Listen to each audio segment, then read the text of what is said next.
अस्सलामुअलैकुम दोस्तों, आप ये जानते हैं कि हज़रत ईसा अलैहिस्सलाम अल्लाह के नबी हैं और आपको ज़िंदा आसमान पर उठा लिया गया और आपकी दोबारा तशरीफ़ आवरी दज्जाल के दौर में यानी क़यामत के करीब होगी।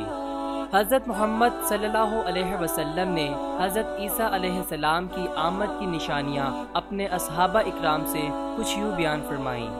हज़ूर सल्लल्लाहु अलैहि वसल्लम ने इरशाद फरमाया, अंबिया इकराम इलाकाई बाई होते हैं, इनका दीन एक लेकिन मसाइल में इख्तलाफ होता है। मैं लोगों की निस्बत ईसा अलैहिस्सलाम के ज़्यादा करीब हूँ क्योंकि मेरे और इनके दरमियान कोई नबी नहीं। वो दोबारा तशरीफ़ लाएंगे तो तुम इन्हें देखो तो पहचान लेना।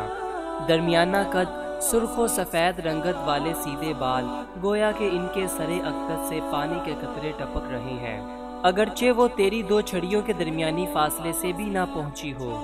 आप सलीब तोड़ देंगे, खंजीर को कत्ल कर देंगे, जजिया फरमा देंगे, मलतीन मुअत्तल हो जाएंगी। इस्लाम के सिवा इस ज़माने में हर कोई हलाक हो जाएगा। अल्लाह ताला मसीह अलैहिस्सलाम के दौर में दज्जाल को कत्ल फरमा देगा।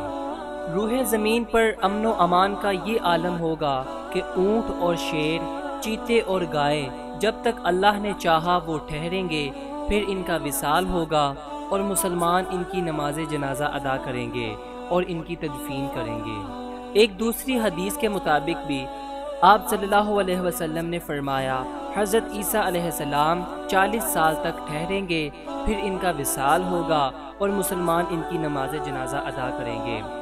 दोस्तों, अगर आपको हमारी वीडियो अच्छी लगी हो तो इसे लाइक कीजिए। वीडियो से मुतल्लिक कोई सवाल हो तो कमेंट में ज़रूर पूछिए। इस मालूमात को अपने दोस्तों के साथ ज़रूर शेयर कीजिए और सब्सक्राइब करना मत भूलिए। आपसे मुलाकात होगी इंशाअल्लाह नेक्स्ट वीडियो। इजाज़त दीजिए। अल्लाह हाफ़िज़ व नासिर।